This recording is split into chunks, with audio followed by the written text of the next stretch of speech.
Plutôt que de la laisser de côté, est-ce que la laïcité n'a pas déplacé les croyances? Et que finalement la croyance dans un environnement laïque reste active, mais a simplement changé d'objet, si on considère que la croyance est inhérente à l'humain. C'est une question, hein, je n'ai pas d'intention derrière de clarifier. Oui, mais il faut distinguer laïcité et laïcité, parce que la laïcité à la française n'est pas la même que la laïcité, par exemple, aux États-Unis, où on considère toutes les religions, on considère toutes les croyances, il n'y a pas de distinction, etc. Et même notre laïcité à nous, si, je pense qu'elle est quand même une laïcité à double connotation. Si on part du principe que la loi elle doit s'appliquer partout sur l'ensemble du territoire, on voit que la laïcité, dans le cas de la laïcité, il y a des exceptions. Par exemple, à Alsace-Lorraine, c'est le concordat qui s'applique. On a des départements qui sont, par exemple, à Mayotte, etc., où on a d'autres systèmes. Et c'est pour cela que je pense que même le gouvernement actuellement essaye peut-être de revenir un peu sur ce principe de la laïcité à la française et en apportant quelques modifications. Parce qu'avec les nouvelles croyances, comment à la fois gérer ce qui est nécessaire, c'est-à-dire tout ce qui concerne la sécurité, l'ordre public, et en même temps ignorer les croyances. Soit l'État intervient pour régler tout cela, soit l'État dit, bon, je n'interviens pas et je laisse tout cela dans le domaine privé. Avec des conséquences, bien sûr, parce qu'il y aura des conséquences sur la sécurité, sur l'ordre public. Mais est-ce que c'est les individus, hein, parce que c'est la liberté individuelle, les croyances, mais en même temps, ça ne veut pas dire que les dirigeants, ils sont laïcs, ils croient aussi, hein, ils ont leurs croyances. Rappelez-vous, François Mitterrand, comme avant de partir, de décéder, donc son dernier discours, il a dit je crois aux esprits, je ne vous quitterai pas. À la force des esprits, je ne vous quitterai pas. Vous voyez? Donc, on est dans ce contexte-là. Soit on considère qu'il y a des croyances, on croit, donc on dit, bon, il y a des croyances, mais il faut les accepter et les inclure dans la gestion de notre laïcité. Hein? Et soit on laisse, et dans ce cas-là, ce sont les autres qui vont s'en occuper.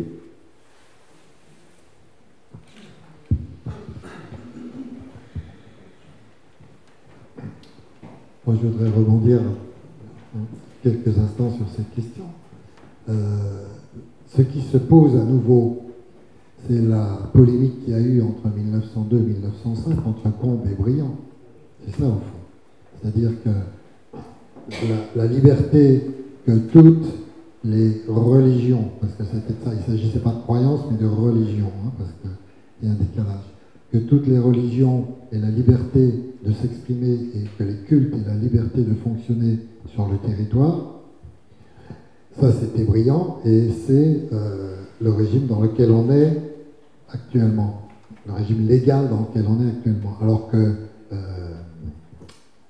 Combes, merci, alors que Combes, lui, voulait repousser tout ce qui était croyances et manifestations religieuses dans l'espace privé.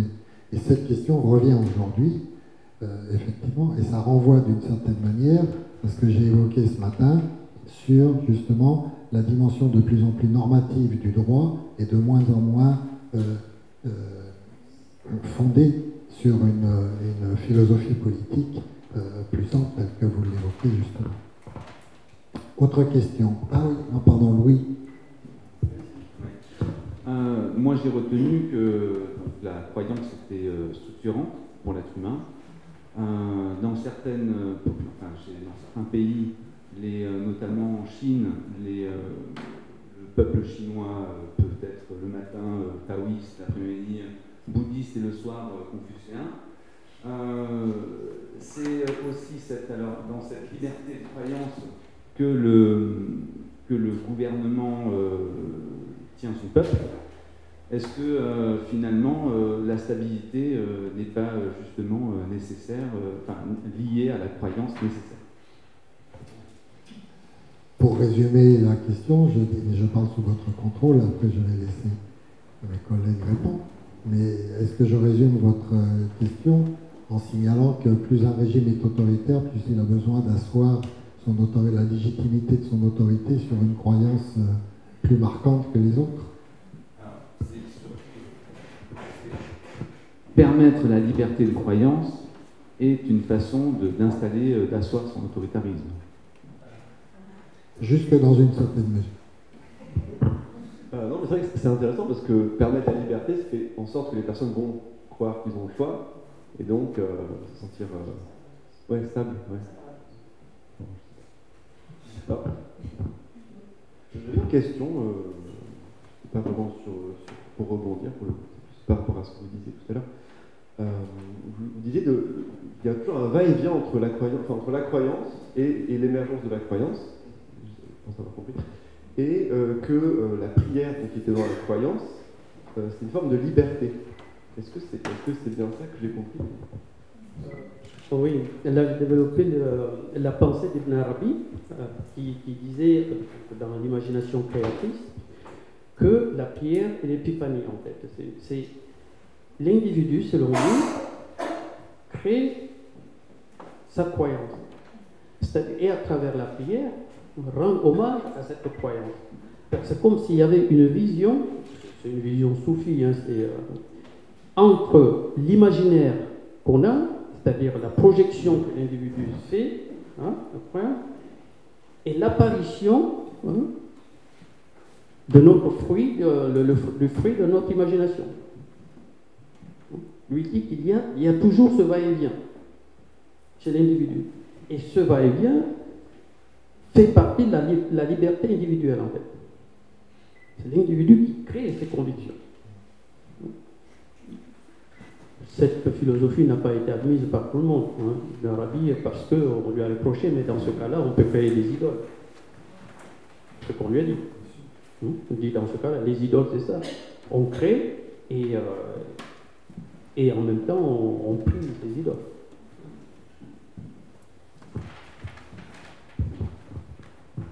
Merci pour cette précision. Est-ce qu'on a répondu à votre question? C'est bon?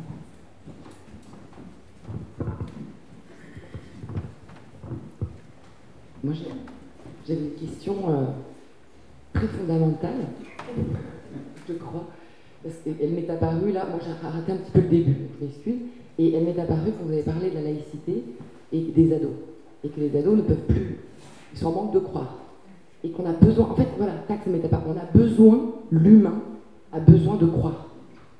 Et c'est ça ma question. Pourquoi? Besoin, qu'est-ce que ça amène? Pourquoi fondamentalement, intrinsèquement, cette croyance c'est nécessaire? Ce besoin, mais s'il y a quelque chose qui vous vient en une phrase, dit bien d'où ce besoin, que ce soit neurosciences, peut-être c'est la dopamine qui dit ça, que ce soit, peut-être que c'est, en un mot, qu'est-ce qui fait, selon vous, si chacun veut jouer à ça, qu'est-ce qui fait qu'on a besoin? Donc il y a structure qui m'est venue, effectivement, il y a quelque chose, je pense, qui vient nous structurer. Peut-être il y a quelque chose de l'ordre de l'espoir. Voilà, c'est vaste. Hein.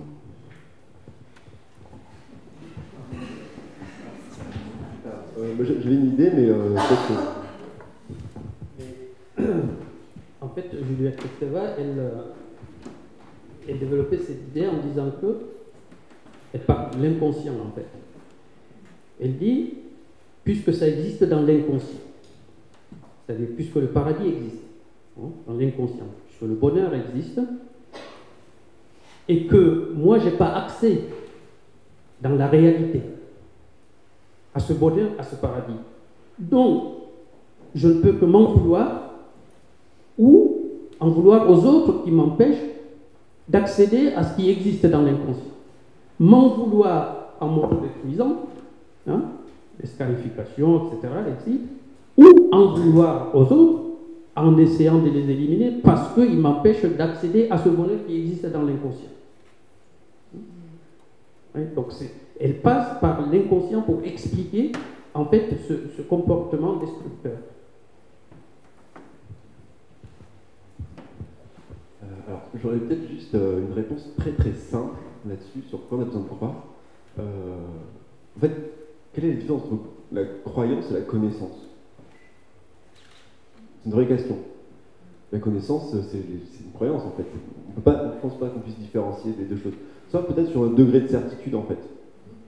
Mais à part ça, c'est la même chose.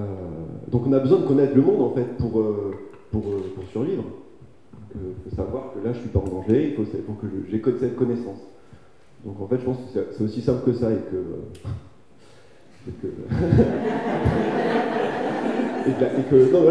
la sélection n'a pas permis aux organismes qui n'avaient pas la capacité à connaître, à croire, de survivre, en fait. Parce que c'est important pour eux.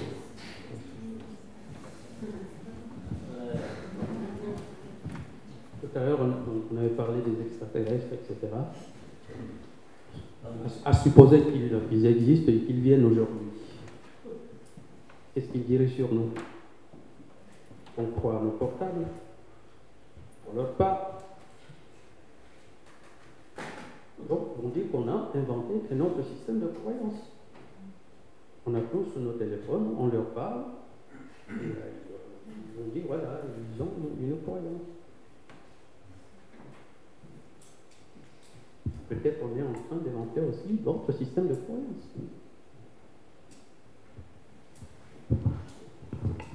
C'est-à-dire qu'on transfère aux extraterrestres notre besoin de rationaliser ce qu'on voit par rapport à ce qu'on a besoin, à ce qu'on cherche à comprendre. Et au fond, c'est ça aussi un des volets de la réponse. C'est le besoin de rationaliser pour avoir une cohérence entre l'expérience qu'on a et notre intériorité. Pardon, et effectivement, je me dis aussi que l'idée, c'est ce qui structure, c'est le fait d'être reliés les uns aux autres, et ce qui nous met aussi en sécurité. La croyance, c'est presque un mode existentiel, qu'on croit ou on ne croit pas, mais enfin on croit toujours en quelque chose. Et finalement, c'est ce qui nous permet d'exister les uns avec les autres, sans quoi on ne saurait finalement pas grand-chose. Je suis d'accord et je rebondis un peu là-dessus. Je ne suis pas scientifique, donc je vais parler de science, ça me met à l'aise. Et vous savez que dans le cosmos, je ne sais pas si les mots sont justes, un corps dans le cosmos déforme les ondes qui circulent dans le cosmos. Et de la même manière, lorsque l'un de vous deux a dit, je ne sais plus dans quelles circonstances, lorsque les choses ne vont plus de soi, lorsque les choses ne vont plus de soi, il y a une déformation de la rationalité dans laquelle on se construit entre l'expérience de vie et puis l'intériorité. Et ça renvoie à la question du temps qui passe. Et puis ce que je suis en train de vieillir, c'est que j'ai eu un début, je vais avoir une fin. Et donc je cherche à comprendre pourquoi je suis là, depuis quand, et suite à quoi, et ainsi de suite. Et donc il y a ce besoin de cohérence générale, de rationalisation, qui se manifeste différemment selon effectivement les cultures et les civilisations, mais ce besoin de rationaliser d'une manière ou d'une autre. Et quand ça ne va pas de soi, il y a une déformation de l'espace, autrement dit une déformation de la rationalisation qu'il faut résoudre. Alors, oui, voilà. Une question, oui. Tout à l'heure, vous nous disiez, j'ai bien compris, dans la laïcité, on a oublié de nourrir la part de nous qui a besoin de croire. Je pensais, avant d'arriver ici, que ce dont nous avions besoin, c'était de spiritualité. Alors, c'est un mot qui n'a pas encore été prononcé ce matin. Donc, est-ce que, alors, un peu de façon lapidaire, est-ce que la spiritualité, c'est pas la croyance de l'agnostique?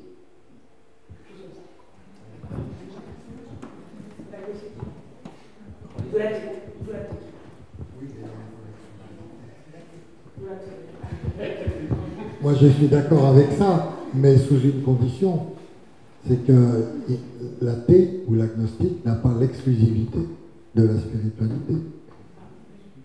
Eh oui. Auquel cas, si on est d'accord là-dessus, je suis d'accord avec votre proposition. Donc la proposition, ça tient la route, on peut prendre? Ça tient la route? Non, que la spiritualité soit quelque chose de l'ordre de la croyance laïque, La spiritualité. Alors, faut définir ce dont on parle. La spiritualité, c'est la. Pardon, je parle sous le contrôle de beaucoup de gens ici qui sont très très avertis, mais c'est la science de la mise en œuvre de l'esprit d'une certaine manière. Et du coup, qu'on soit athée, agnostique ou croyant dans une religion, dans un mouvement de pensée, on a de toute façon un esprit qui fonctionne et qui cherche, j'en reviens à ce que je disais juste avant, qui cherche une certaine rationalité plus une réassurance par rapport aux questions existentielles qui sont abyssales. Donc la spiritualité n'est ni l'exclusive des non-croyants, ni l'exclusive des croyants, elle est, de mon point de vue, de fait, elle concerne tout le monde. Ou en tout cas, elle est ouverte et peut embrasser toutes les cas de figure. Mais c'est un avis. Certainement, vous en avez d'autres.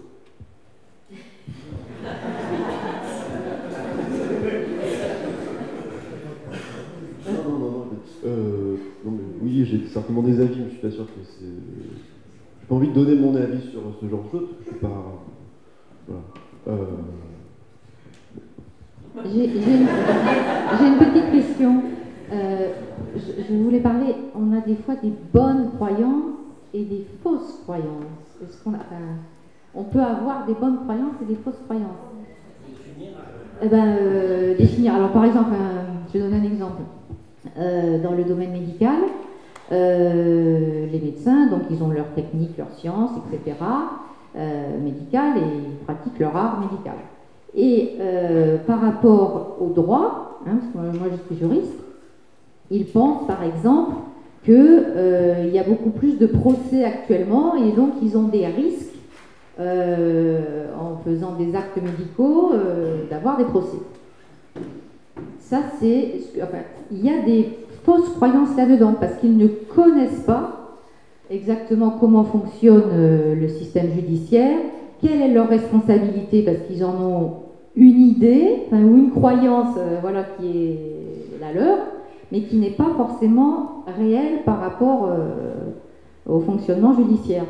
Donc, pour évoluer, parce que ce qui est important des fois, c'est que les croyances évoluent, et c'est qu'effectivement, moi je pense que ça ne peut évoluer que par la connaissance et le savoir, c'est-à-dire que par la formation, enfin, c'est ce que vous disiez tout à l'heure, c'est le savoir qui va faire évoluer les croyances, c'est-à-dire que pour avoir moins peur, par exemple, des procès, s'ils connaissent mieux le système judiciaire, et ils vont avoir moins peur et faire des actes médicaux et des comportements professionnels qui sont peut-être meilleurs qu'avec leurs fausses croyances.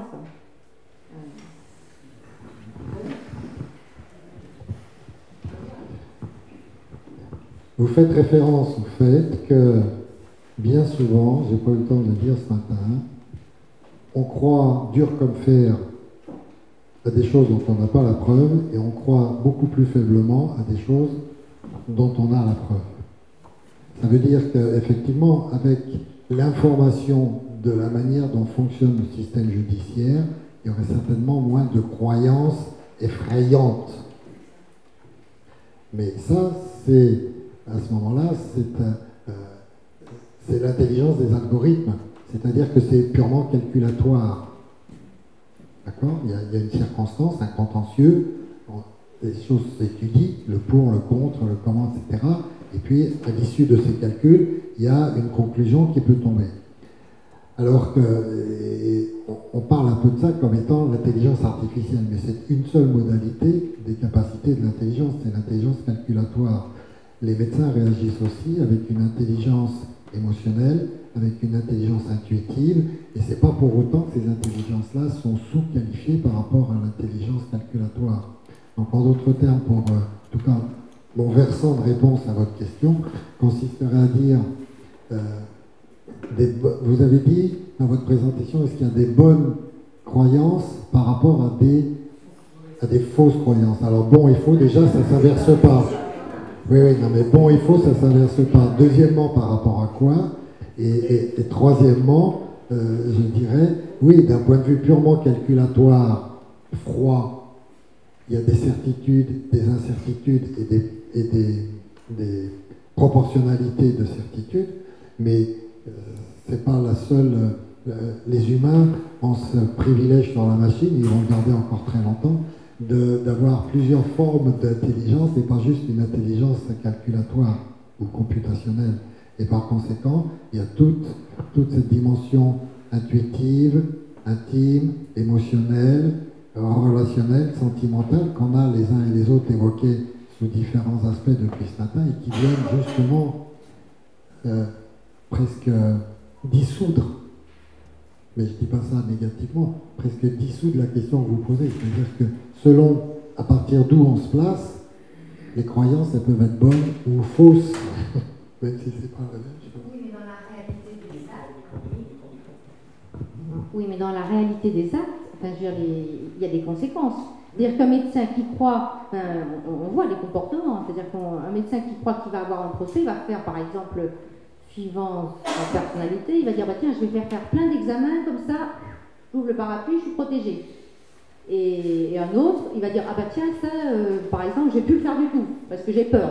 Donc effectivement, pour évoluer là-dedans, on peut effectivement faire évoluer leurs croyances par la connaissance. C'est-à-dire qu'après, ils peuvent changer de comportement parce que il y a la réalité qui va leur dire que ce qu'ils croient, c'est pas forcément juste. Donc la connaissance que vous mettez en avant, et je vous suis là-dedans, c'est l'évolution du rapport de la personne avec son contexte. Voilà, oui. Voilà, que ça peut évoluer. C'est-à-dire que si ça ne peut pas évoluer, je trouve que c'est un peu triste. Enfin, je veux dire, il n'y a plus rien à faire.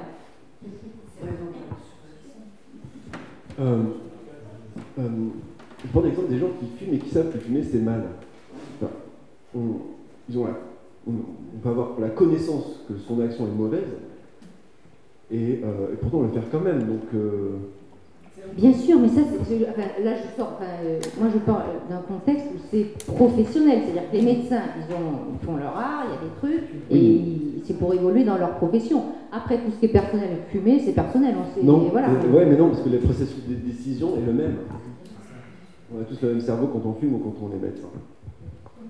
Oui, mais après, c'est la volonté de changer voilà, son comportement ou sa connaissance.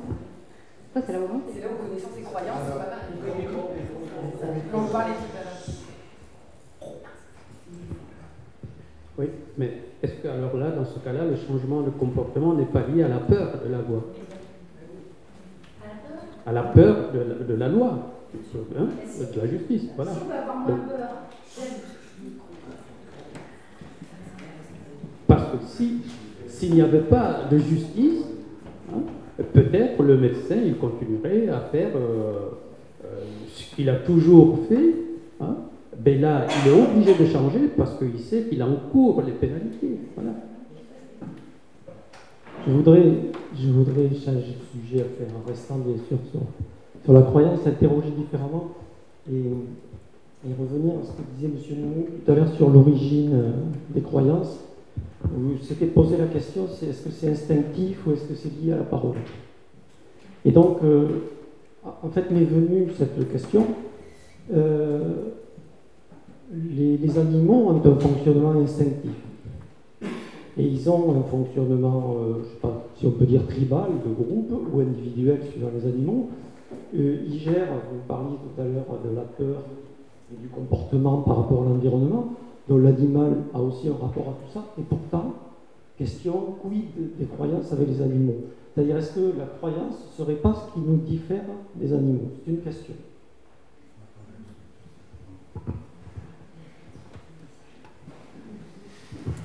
Bon, après, on a tous un avis là-dessus, et je pense que là, on n'a pas de niveau de preuve, mais je pense qu'il y a peu de choses qui nous diffèrent on est des animaux, en fait, hein, je pense. Plus structuré peut-être, mais encore. Oui, les animaux, mais bon, on est différents parce que nous, on a quand même une conscience et on sait qu'on va mourir. Alors, je ne sais pas si un animal sait qu'il va mourir, non. Et qu'il peut le ressentir peut-être, mais déjà à réfléchir sur toutes les notions que nous, l'âme, etc., tout ça, pense que c'est propre à l'homme. Qu'est-ce qu'on va devenir après la mort, etc. Toutes ces questions-là, c'est l'être humain qui se les pose. Mais en même temps, comme je disais tout à l'heure, c'est pas parce qu'on a peur, parce qu'on est face à quelque chose qui est inéluctable et dont on essaie de se faire une raison pour bien continuer à vivre, entre guillemets, normalement. Peut-être à ce niveau-là, on a... Et puis le langage. Les animaux ne parlent pas. Bon, il y a quelques animaux, les perroquets, mais bon. Mais dans le système langage, vous avez certains qui disent, mais la croyance est liée au langage. Liée au langage parce qu'il y a un système de confiance, en fait, ici. On croit à quelqu'un, on croit en sa parole. Et là, ça, c'est tout le contexte des religions monothéistes. Parce qu'on croit en la parole de quelqu'un, donc on fait confiance. Et ça met un peu le doute de côté. À partir du moment où on a mis sa confiance en quelqu'un, donc du coup, on a du mal à douter aussi. C'est tout cela qui fait la complexité aussi de la croyance, qui est propre de l'homme.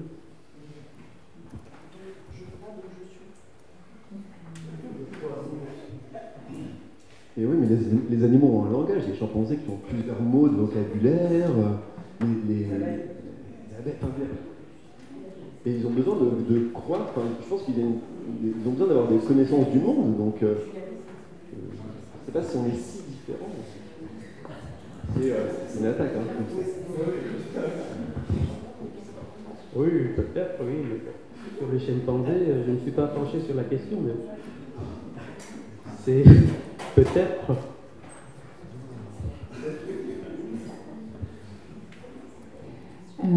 J'aurais une question, je trouve très intéressant ces entrées multidisciplinaires. Moi, ça m'oblige à réfléchir différemment d'habitude, donc c'est tout de suite une ouverture. Je voudrais revenir sur l'intervention de Louis Violo entre les compatibilistes et les incompatibilistes. Donc, j'essaie de prendre l'entrée scientifique pour essayer de comprendre justement comment ça fonctionne. Donc, de ce que j'ai compris, dites-moi si je me trompe, il y a une entrée plutôt science dure qui dit, qui démontre qu'il n'y a pas tellement de libre arbitre en tant que tel, et il y a une entrée plutôt science humaine qui dit que c'est pas concevable, qu'il n'y ait pas de libre arbitre, parce que sinon, sociétalement, c'est invivable. Donc, comment, en gardant cette approche scientifique, je peux continuer la réflexion et arriver à une croyance qui soit quelque chose de stable et de... Comment je peux continuer la réflexion, parce que c'est assez intéressant, mais assez frustrant de voir que ces deux entrées n'arrivent pas à trouver de point de jonction. Mais en fait, ça, le point de jonction que je proposais, c'est le compatibilisme, c'est le fait de dire que, bah oui, ok, tout est déterminé, mais j'ai quand même je suis quand même libre dans la mesure où ma volonté est cohérente avec mon action.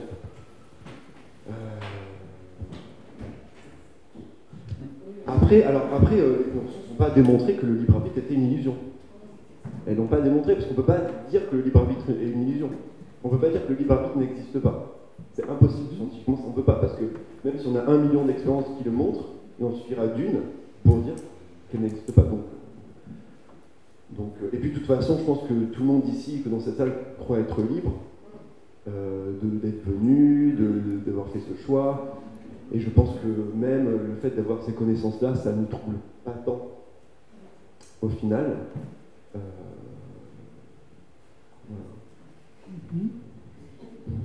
Est-ce que j'ai répondu vraiment ou non? Ah, ça laisse encore des questions, c'est ouais, toujours intéressant les questions. Merci.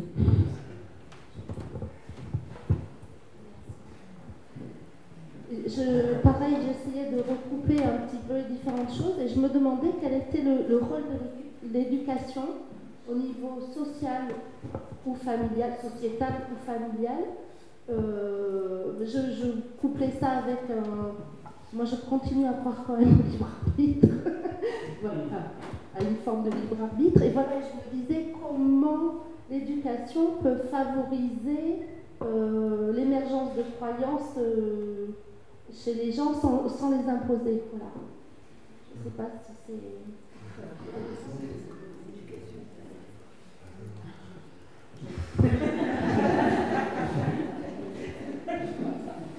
Alors je vais essayer une prémisse de réflexion, mais après être revenu un instant sur la question de Roselyne, effectivement, on ne peut pas démontrer que le libre arbitre n'existe pas, etc. Enfin, tous ces aspects-là, oui. On a un exemple un tout petit peu palpable. Les sciences exactes, qui disent les choses de façon extrêmement carrée, et puis l'expérience des régimes totalitaires. Le totalitaire, enfin, il y a une gradation dans les régimes. Le fascisme et le totalitarisme. Dans le fascisme, on est soumis à une discipline générale, mais on a encore un espace, peut-être pas de libre arbitre, mais de pensée. Alors que dans le totalitarisme, il faut aussi penser comme on nous dit de penser, ce qui est le cran au-dessus. D'accord ? Il y a une distinction entre ces deux modes de gouvernance. Et donc, les expériences historiques de totalitarisme montrent justement d'abord ce que produit l'excès de coercition de penser sur les personnes, avec toutes les pathologies de société, les pathologies humaines, etc. Et montre aussi qu'au bout d'un moment, ces régimes-là finissent par s'effondrer. Donc c'est un aspect de la réflexion à propos de ta question. Il y a une espèce d'impasse à dénier totalement la possibilité du libre arbitre. En ce qui concerne l'éducation, merci pour la question. C'est intéressant parce que c'est une difficulté, donc c'est ça qui est bien. En ce qui concerne l'éducation, j'aurais tendance à ramener un petit peu la réflexion vers ce que j'ai évoqué extrêmement rapidement ce matin, c'est-à-dire qu'il y a un processus, enfin, il y a d'autres choses, mais il y a notamment, à mon avis, un processus. Les croyances ou convictions héritées, ça fait partie de l'éducation, on reçoit de la famille ou des proches qui nous éduquent un certain nombre de croyances sous des formes d'évidence, etc., et de convictions. Deuxième étape, en général, au niveau fin du primaire et puis collège, on s'aperçoit que la croyance de mon voisin n'est pas celle qui, pour moi, est une évidence universelle. Et ça, c'est un grand traumatisme. Les choses ne vont plus de soi. On a une déformation de l'espace. Bon, en tout cas, là, il y a vraiment un problème. Donc là, il y a une confrontation. Et ensuite, il y a plusieurs possibilités. Ou bien de s'enfermer sur la croyance héritée parce que les personnes dont je tiens cette croyance ou cette conviction sont beaucoup plus dignes de foi que la terre entière, par conséquent, ce sera comme ça. Ou au contraire, un questionnement plus profond qui prend du temps. Et à ce moment-là, à la fois l'effort d'aller vers une culture plus vaste que celle dont je suis héritier, mais qui est importante parce qu'elle m'a structuré. Et donc ça, c'est la démarche proactive de la personne pour qui les choses ne vont plus de soi. Et puis d'un autre côté, en symétrie, effectivement, des systèmes éducatifs formels et informels, à part égale, qui permettent justement d'élargir le champ. Voilà, moi je le verrais plutôt sous forme de ce processus un petit peu séquentiel. Mais peut-être d'autres...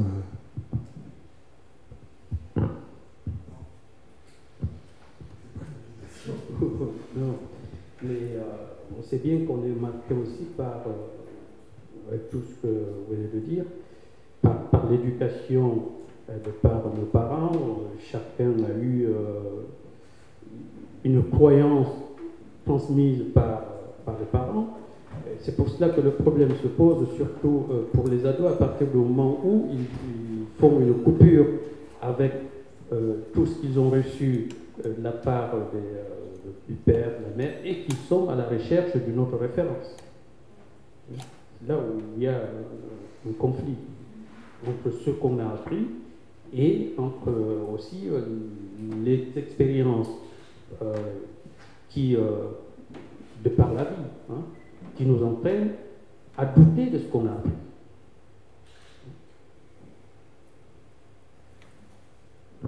J'ai une question. Oui. Concernant les nouvelles technologies, dans quelle mesure vous pensez que les nanotechnologies vont influencer nos croyances religieuses? Bien. Alors j'ai deux possibilités d'aborder votre question, de la prendre en charge ou de me mettre sous le parapluie de ce qu'a dit Punso ce matin en ouverture. On a décidé de laisser la relation religieuse de côté. Non, je vais prendre en charge votre question, bien évidemment. Je ne suis pas capable de répondre terme à terme à votre question. Par contre, ce que je crois pouvoir avancer sans trop dire de bêtises, c'est que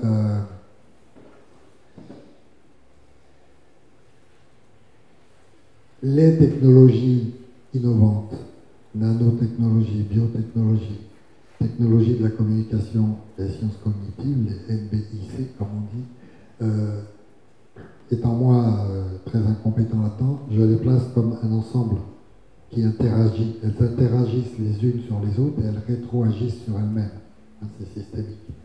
Et je pense qu'elles font partie de l'ensemble de la mise en œuvre de toutes ces technologies qui, indubitablement, provoquent progressivement une modification des croyances. Un exemple,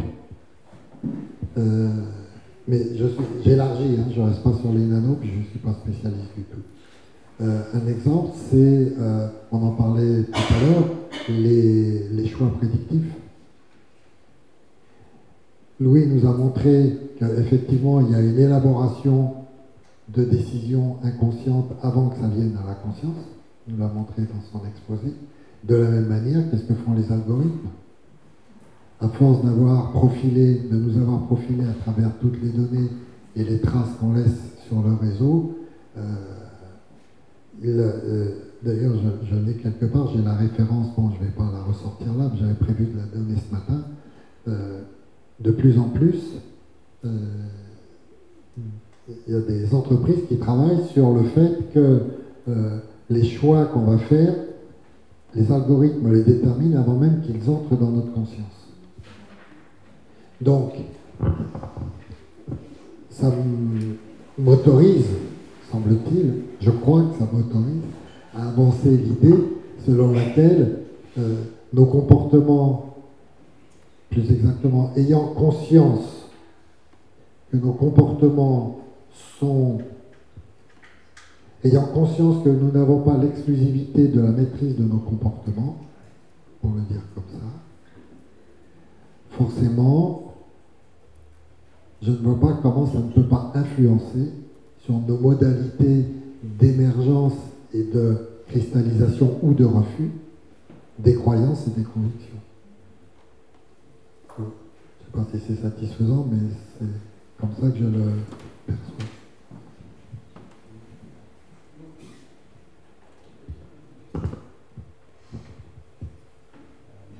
J'avais une question sur le besoin de croire de l'humain, dont on a parlé tout à l'heure. Est-ce que le besoin de croire, selon vous, ça serait un besoin de stabilité, d'avoir quelque chose sur lequel s'équilibrer? On a vu pour l'homéostasie, sur les chemins neuronaux, que ça permettait de croire, ça permettait d'avoir une homéostasie contenable. Est-ce que, au niveau structurel, l'humain a besoin de croire pour se stabiliser autour de quelque chose un sens large?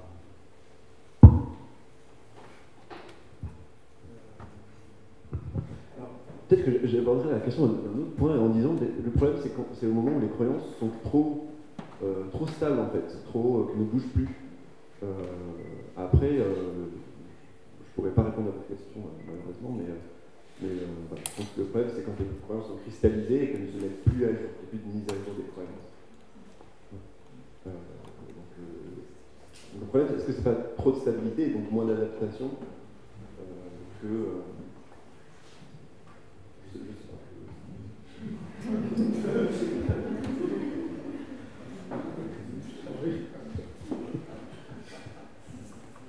besoin de croire, ouais. Mais est-ce que c'est parce qu'on a des croyances? Donc du coup, on a besoin de continuer de croire parce que ça nous apaise, parce que ça nous rassure, ou on a des croyances et on veut chercher à croire autre chose parce que les croyances qu'on a ne sont pas satisfaisantes compte tenu de l'évolution de la société, etc., etc. On est confronté au changement aussi dans nos croyances parce que ces changements-là sont liés à l'évolution de la société, à la recherche, l'évolution de la recherche. Aujourd'hui, je prends un exemple, on croit qu'il y a un changement climatique. Donc, on n'a pas, parce que les scientifiques nous ont démontré par A plus B qu'il y a ces changements-là. Donc, même ceux qui avant ne pensaient pas à ce changement sont obligés finalement de croire à ce changement. Donc là aussi, ça nous rassure quelque part, mais en même temps, on est aussi dans un système évolutif. Nos croyances évoluent en fonction de nos propres expériences, en fonction des expériences qui ont été démontrées, et puis en fonction de nos attentes, en fonction de nos doutes. Et puis, mais tout cela contribue quand même à stabiliser un peu l'individu. Vous êtes d'accord? Bon. Pour compléter, là on n'a pas. C'est mon fils. Il a évoqué la partie individuelle de la croyance, mais il y a aussi la partie collective qui stabilise aussi, me semble, les sociétés. Donc les religions, les croyances aussi dans le progrès, qui ont structuré les sociétés occidentales, et maintenant on se rend compte que ces notions de progrès sont remises en cause, et donc ça, quand il y a des évolutions et des croyances collectives différentes, j'aimerais qu'on parle aussi des conflictualités que ça peut apporter dans la société. La croyance dans le progrès, la carrosserie cabossée parce qu'il s'est trouvé que Moulinex n'a pas réellement libéré la femme. Non. Mais plus sérieusement,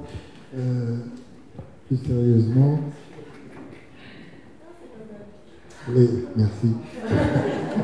Je reviendrai.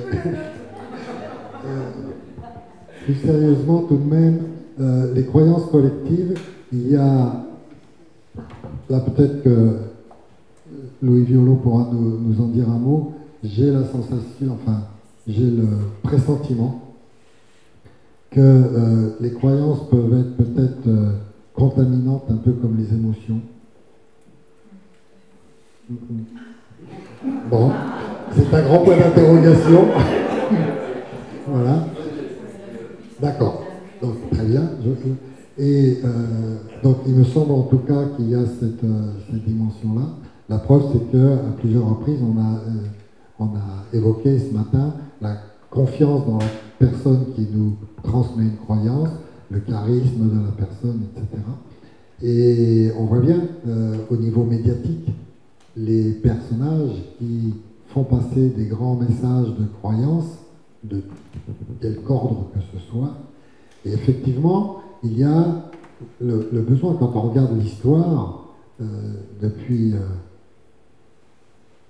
au moins le néolithique, des croyances partagées, qui sont structurants de tous les groupes humains, quelle que soit l'échelle d'ailleurs, que ce soit à l'échelle occidentale ou à l'échelle d'un groupe comme celui que nous formons aujourd'hui dans cette salle, où on croit que c'est bien qu'on soit là déjà et qu'on manipule toute cette matière. Donc il y a les croyances partagées, et ces croyances partagées donnent l'occasion d'avoir des croyances partagées dissidentes des premières, ou contradictoires avec les premières. Et ça fait partie tout à fait de la stabilité générale qui s'oppose au système totalitariste. Parce qu'elles ne sont pas, elles sont orientées, influencées, conditionnées, manipulées mais elles ne sont pas imposées de la même manière que dans un système totalitaire. Et du coup, effectivement, ça fait des croyances partagées dont les interactions contribuent à stabiliser dans un équilibre évidemment instable, incertain, mais qui contribuent à stabiliser le corps social. Alors, après, j'arrêterai d'intervenir. Parce que j'ai déjà beaucoup parlé. Donc, juste par rapport à quelque chose qui me tient beaucoup à cœur, c'est justement cette idée de croyance collective, ce qu'on peut appeler stéréotype en fait. Stéréotype, c'est le fait d'avoir connaissance de l'appartenance à un groupe social, associer des caractéristiques à un groupe social. Les femmes conduisent mal, les hommes blancs boivent de la bière devant le foot. Et ça, ce sont des croyances collectives. Le fait de croire. Donc, tout le monde connaît ces croyances. On n'y croit pas forcément, donc on n'est pas d'accord forcément avec elles, mais on les connaît. Et le fait de les connaître, quand on fait partie d'une catégorie qui est stigmatisée, qui est associée à un stéréotype, c'est-à-dire quasiment toutes les catégories, on peut malheureusement être contaminé par ces catégories et se l'approprier et devenir, en fait, se définir par ces croyances-là. Et voilà, moi, je travaille là-dessus. J'ai personne qui souffre de schizophrénie, notamment. Et malheureusement, ce qu'on voit chez les gens qui ont des pathologies qui ne sont pas drôles, c'est que comme tout le monde partage ses croyances, eh bien, les gens qui ont ce stigma se l'approprient et donc, malheureusement, se limitent à faire tout un tas de choses. Donc, moins elles sont partagées, ces croyances, mieux c'est, je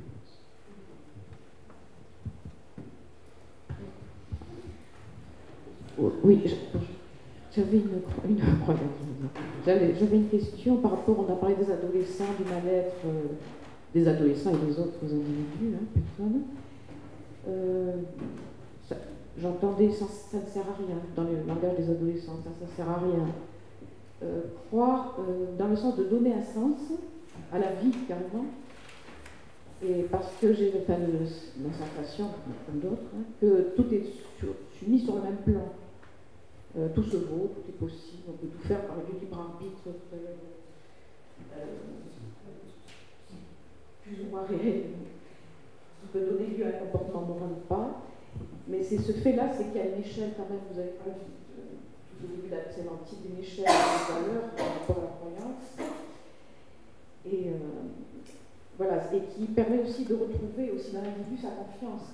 Quelle est sa place Est-ce qu'il a confiance en lui? Est-ce qu'il a croire en lui, croire en soi? J'aimerais un peu si on peut parler de ça. Et de l'imagination, justement, aussi, de voir que l'on a aussi de recréer, de recréer nos entours, aussi peut-être.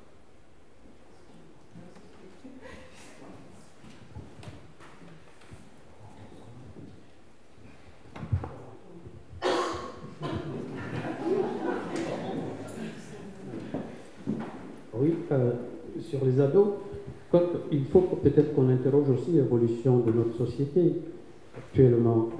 On voit bien que, certes, il y a des coupures, il n'y a plus de relations affirmées entre générations, etc. Et on voit que les ados, aujourd'hui, ils croient plus à ce qu'ils le voient ou à tout ce qui passe par Internet. Est-ce qu'il n'y a pas, par ce biais-là, aussi une influence énorme aussi sur le système de croyance? Tout ce qui n'est pas filtré, tout ce qui n'est pas dit, tout ce qui est abordé directement. Est-ce qu'à long terme, ça ne va pas déstructurer un peu aussi nos systèmes de croyance? Aujourd'hui, vous pouvez prendre 2 ou 3 ados assis, ils ne se parlent pas, ils sont connectés à autre chose. Et des fois, ils demandent même aux parents d'être leurs amis sur Facebook. Oui. Donc, Et tout cela, je pense peut-être à long terme, on parlait de la transmission, on parlait de l'éducation, etc. Est-ce que ça ne va pas déstructurer aussi bien le système de transmission? C'est ça le danger aussi. Je peux compléter en élargissant le champ générationnel.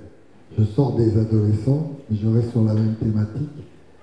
J'ai reçu un jour le témoignage d'un évêque qui s'inquiétait parce que les prêtres de son diocèse faisaient plus confiance à ce qu'ils voyaient sur Internet qu'aux lettres, aux lettres internes que l'évêque faisait circuler auprès des prêtres. Donc, pour en revenir à l'éducation à travers... Non, mais c'est vrai, authentique. Hein. Donc, pour en revenir à l'éducation et à ce que vous souleviez, effectivement, une classe d'âge qui est dans cette démarche-là, comme nous l'a montré Bouba, effectivement, on peut prévoir que ça génère des modifications sur les systèmes de croyances, etc. Mais également de la part des éducateurs, dans la mesure où les ecclésiastiques sont supposés être des éducateurs, hein, puisque ça fait partie de leur rôle. Mais c'est pour dire que partout, il y a à quoi est-ce qu'on attribue ça, à quoi, à qui, et dans quel domaine on attribue sa croyance de façon privilégiée. Et ça revient à la confiance, le mot que vous avez utilisé tout à l'heure. Hein. La croyance, c'est le crédit, c'est-à-dire la confiance accordée à. Et là, il y a des flottements, des translations d'un système de confiance à un autre. Hein, tout ça est en pleine évolution. Et donc, effectivement, moi, je suis tout à fait en accord avec ce que Louba vient de dire. C'est qu'il y a des transformations telles au niveau de la société, au niveau des personnes, au niveau des processus d'attribution de confiance, que d'abord, on ne peut pas saisir l'ensemble du processus, mais qu'on peut en tout cas constater qu'il y a des mouvements quasi tectoniques de ce côté-là.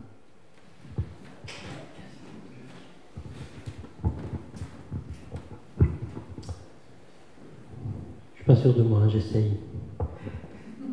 Tout à l'heure, en débutant, j'avais dit à moitié en plaisantant que plus on allait réfléchir à la croyance, plus elle allait nous échapper. Et tout passionnante la discussion soit, c'est le sentiment que j'ai. Plein de questions se posent, et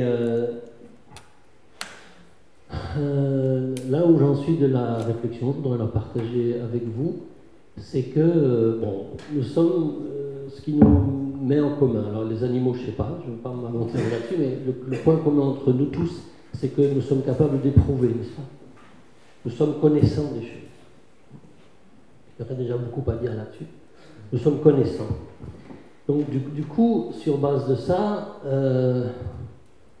puisque je suis connaissant, je me questionne, j'élabore, à partir de mon éprouvé, j'élabore une compréhension de moi-même et du monde.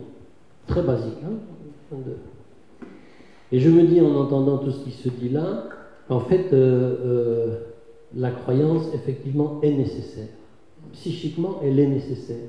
Si je ne crois pas qu'il y a un sol sous mon lit le matin, je ne peux pas me lever. C'est idiot, mais je suis tissé de croyances. Tissé de croyances. Et je me rends compte qu'elles sont conditionnées à entendre les différents aspects historiques, à entendre l'intervention de Louis, combien mes décisions sont conditionnées par des choses dont je ne suis même pas conscient. Elles sont conditionnées. Ça veut dire que j'imagine qu'elles évoluent. Non, je n'imagine pas, je suis sûr. Les croyances et la façon de croire évoluent dans l'histoire et dans le temps. Et en plus, ces croyances définissent mon rapport au contexte dans lequel je suis. Mes croyances vont me faire réagir d'une certaine façon. Pousser sur le bouton droit ou pousser sur le bouton gauche, par exemple, au plus simple. Ça, jusque-là, pour moi, ça va. Donc du coup, je me dis, si je prends la définition qui a été donnée, avoir confiance, c'est donner son assentiment. C'est ça. Hein, et il y a quelque chose qui a été rajouté, à une vérité qui n'est pas garantie, nécessairement garantie. Donc, le mot vient d'être prononcé, la croyance a à voir avec la confiance. Est-ce que je donne ma confiance ou pas à quelque chose, hein? Donc, ça a à voir avec les représentations que j'ai de moi et du monde. C'est un jeu de représentation qui va me faire croire ou non. Et dans les représentations, il y en a des choses. Je faisais référence aux différentes intelligences émotionnelles, plus cartésiennes, je ne sais pas comment faire ça, calculatrices. Dès l'instant où on définit la confiance comme je donne mon assentiment à, je le prends dans l'autre sens, j'aimerais bien que l'autre donne son assentiment à. Non, c'est une des possibilités dans le fonctionnement, d'avoir l'assentiment de l'autre. Et ça a des conséquences, ça aussi. Et, bon, tout cela étant posé, il y a encore un autre élément, c'est que cette confiance que je vais donner, cet assentiment que je vais donner, il est basé sur une connaissance. Or, j'ai entendu, si je ne me trompe pas, lui dire que finalement, connaissance et croyance et connaissance. On vit dans un monde d'hypothèses. Hein? Donc, est-ce que finalement le statut de la croyance ne serait pas de répondre à une incertitude fondamentale? C'est-à-dire, je suis dans un monde que je ne décrypte pas et il me faut des croyances ou des connaissances, alors à préciser, pour me rendre capable d'évoluer dans ce monde. Mais du coup, il y a des différents niveaux de croyance. Je pense, c'est ce à quoi tu as fait référence ce matin, de dire je crois en Dieu, ce qui n'est pas le cas, mais bon, je crois en Dieu, c'est un niveau de croyance. De dire qu'un médecin croit qu'il va avoir des problèmes avec la justice s'il soigne son patient d'une manière ou d'une autre, c'est un autre niveau de croyance, ça n'a pas les mêmes implications. Et si je crois que ce séminaire est intéressant, c'est encore un autre niveau de croyance. Donc, ces niveaux-là ont encore des conséquences. Voilà où j'en étais arrivé dans ma réflexion, pour essayer de clarifier au moins pour moi, je le partage. Et ça m'amène aussi à l'idée de transfert de confiance. C'est-à-dire, je ne peux croire Louis que parce que je fais confiance à la science et aux neurosciences. Ça marche pour elle en ce moment, n'est-ce pas? Si on dit les neurosciences disent, il y a un gros crédit. Il y a quelques phrases comme ça. Il faut aussi dire les dernières études venues du Québec. Ça marche comme ça. Oui. Donc je suis obligé d'avoir un transfert de confiance parce que pour faire ce qu'a fait Louis, ou pour valider par moi-même complètement ce qu'a dit Louis ou ceux qui ont parlé là, ça me prendrait un temps infini. Moi, je n'ai pas le temps de faire un doctorat en neurosciences. Donc il y a une histoire d'immense confiance là-dedans. Et du coup, je mise sur mon jeu de représentation, me fait miser sur ce qui est en train de se passer. C'est mon jeu de croyance qui fait que j'adhère ou non, n'est-ce pas? Et effectivement, quand les choses ne vont plus de soi, c'est là où il y a du gros questionnement. Et donc, au bout du compte, je pensais avoir une question, mais j'en ai pas. Pour commencer, voilà. Attendez, moi je passe le micro à celui qui me l'a donné. Il y a tout de même... c'est un commentaire qui est d'abord très, très riche et qui donne une synthèse possible. Deux choses peut-être. L'attribution de la confiance, c'est le niveau de crédit. On est toujours dans la même chose, hein. Crédit, confiance, croyance. Mais oui, mais c'est l'étymologie. Donc, c'est le niveau, c'est combien de crédit on met. Et effectivement, on peut faire crédit aux neurosciences, mais ça n'exclut pas aussi de faire crédit à la personne qui les étudie, qui fait le travail, et qui, par son sérieux, son intégrité, son champ de référentiel, peut être digne de confiance. Et le fait d'être digne de confiance ne signifie pas nécessairement qu'on parie, je reprends ton terme, qu'on parie 100% sur lui. Digne de confiance. Donc il y a aussi là une notion de jusqu'à quel prix je mets du crédit. Ce qui n'interdit pas d'avoir en plus l'esprit en alerte. Louis, forcément, dans ses études, il a l'esprit en alerte, il cherche les nouvelles publications, les contre-pieds, il pense contre soi-même et ainsi de suite. Et nous autres, qui recevons ce qu'il nous apporte, il nous appartient aussi d'avoir l'esprit en alerte pour pouvoir aller plus loin. Donc on peut faire varier, ça pour dire qu'on peut faire varier le niveau de crédit qu'on investit en fonction des autres découvertes ou des autres documentations qu'on va trouver. Donc ça, c'était un petit commentaire là-dessus. Puis un dernier point, juste avant de vous passer la parole. J'ai un tout petit peu de difficulté avec « nous sommes connaissants ». Parce que c'est une affirmation qui me paraît presque trop grande pour moi-même, en tout cas. Là, je parle vraiment en ce qui me concerne. Alors, il y a peut-être une question de définition des mots, mais j'ai été rassuré, ou en tout cas, tu m'as tranquillisé lorsque derrière, tu as dit « nous sommes connaissants, nous élaborons de la compréhension ». Et là, j'ai trouvé que je m'y retrouvais beaucoup mieux. Ne colle pas connaissant à savoir. Connaissant, c'est que nous éprouvons les choses. Nous avons un éprouvé de ce qui se passe. C'est juste ça. D'accord. Okay. Donc c'est cet éprouvé qui nous permet d'élaborer de la compréhension. Et là, on se retrouve. Merci pour cette précision. Oui, pour rebondir là-dessus, oui, je me demandais, je me posais la question, est-ce qu'être connaissant, est-ce que c'est croire ? Voilà. Bon.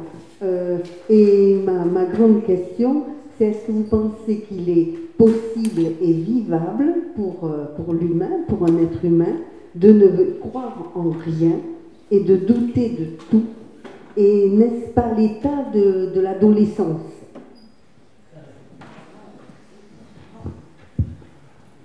Alors je vais quand même dire.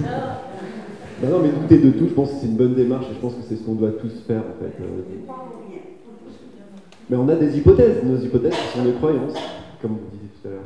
Et on doute de nos hypothèses, on ne peut jamais les vérifier à 100%. Et c'est quand on est sûr et certain de nos hypothèses que là on est dans quelque chose qui est problématique. Donc il faut être un scientifique, chacun, et douter de ses propres hypothèses.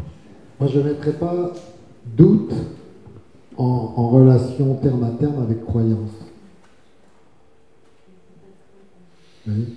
Parce que vous avez donné 3 pieds, croyance, incroyance et doute.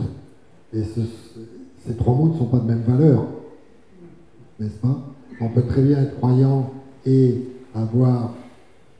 situer le curseur quelque part entre le doute et l'esprit critique ou l'esprit de recherche. On peut s'aventurer un peu. Et puis, le fait de ne rien croire, ça n'existe pas parce qu'on croit qu'on ne croit rien de toute façon. Oui, c'est un raison parce que douter dans l'absolu, c'est-à-dire douter de tout, ça veut dire ne plus faire confiance à qui que ce soit. Et bien, dans ce cas-là, il n'y a plus de relation humaine. Il faut un minimum quand même de croyance, ne serait-ce qu'à ce que l'autre dit. Sinon, il n'y a plus d'interaction. On ne peut pas douter de tout absolument. Alors, chers amis, à mon téléphone, il est pile 12h30. Mais pile, quelle exactitude! Je crois à la qualité de notre timing. Par conséquent, merci à chacune, à chacun pour cette matinée. Nous allons déjeuner et, comme je vous disais tout à l'heure, nous reprenons à 14h pile. Bon appétit.